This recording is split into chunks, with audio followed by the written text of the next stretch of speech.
عبداللہ ابن رواحہ رضی اللہ تعالی عنہ وہ رسول اللہ صلی اللہ علیہ وسلم کے پاس آئے، بڑے صحابی ہیں، مجاہد صحابی.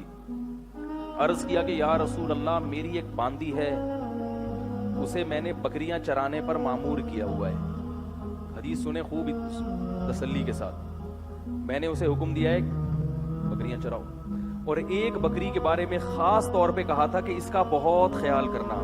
بعض بڑی نسلی بکریاں ہوتی ہیں نا، اس کا بہت زیادہ خیال کرنا. تو اس بکری کو خوب کھلایا پلایا، موٹی ہو گئی. بھیڑیا آیا، بکری کھا گیا.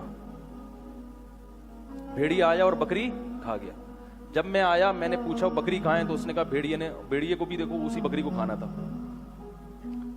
کہہ رہے مجھے غصہ آیا اور میں نے کھینچ کے ایک تھپڑ لگایا باندی کے.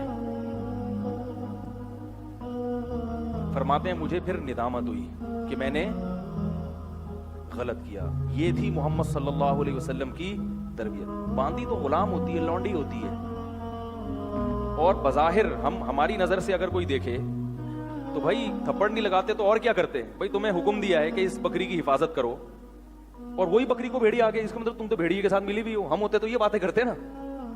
تمہارے تو بھیڑیے کے ساتھ کیا ہیں؟ تعلقات ہیں. اتنی بکریاں تھیں، 100 بکریوں میں اور کسی کو نہیں کھایا، اسی کو کھایا ہے. تو ہم ہوتے ہم کہتے یار کم از کم ایک تھپڑ تو بنتا ہی ہے نا. ارے بھائی کیا ہو گیا؟ ایک تھپ نہیں بولو گے تو ایک تھپڑ تو بنے گا. پھر ہم ہوتے ہم کہتے یار کوئی بیوی بھی نہیں ہے، بیوی کا مرتبہ تھوڑا زیادہ ہوتا ہے، یا ابا بھی نہیں ہے، یا اماں بھی نہیں ہے، بھائی بھی نہیں ہے، لونڈی ہے، باندی ہے، غلام ہے. اور غلطی بھی اتنی بڑی کہ جس بکری کی حفاظت کا کہا تھا اسی کی حفاظت نہیں کی. تو کم از کم ایک تھپڑ تو بنتا تھا نا. لیکن صحابی رسول کی تربیت ہوئی ہے، ان کو ایک تھپڑ پر بھی کیا ہو رہی ہے؟ ندامت، کہ یار یہ زیادتی تو نہیں ہو گئی. کیوں؟ دل میں یہ سوچ رہے ہیں کہ بھائی ممکن ہے اس نے حفاظت کی ہو، لیکن جب بھیڑیا کھانے پر آتا ہے جتنی بھی حفاظت کریں تو ایسا نہ ہو کہ اس کی غلطی نہ ہو اور یہ مقدر میں ایسا ہی ہو. میں نے پھر جو ایک تھپڑ مارا تو قیامت کے دن مجھے اس کا حساب بولو بھائی دینا پڑے گا.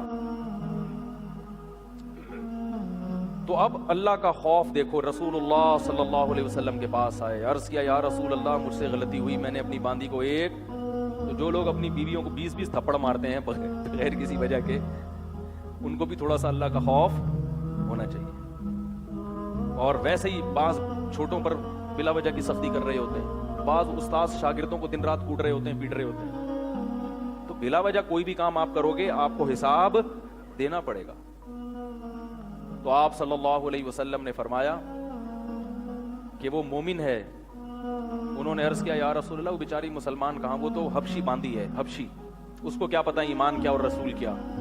آپ نے اس باندی کو بلوایا، اس سے سوال پوچھا این اللہ، اللہ کہاں ہے؟ اس باندی نے کہا فی السماء، آسمان میں. آپ نے پوچھا من انا، میں کون ہوں؟ اس باندی نے کہا رسول اللہ، اللہ کے رسول ہیں. آپ صلی اللہ علیہ وسلم نے صحابی سے کہا اعتقھا فانھا مؤمنہ، اسے آزاد کر دو یہ مومن ہے. کفارہ کیا ہے؟ آزاد کر دو. کیسے زبردست اخلاق.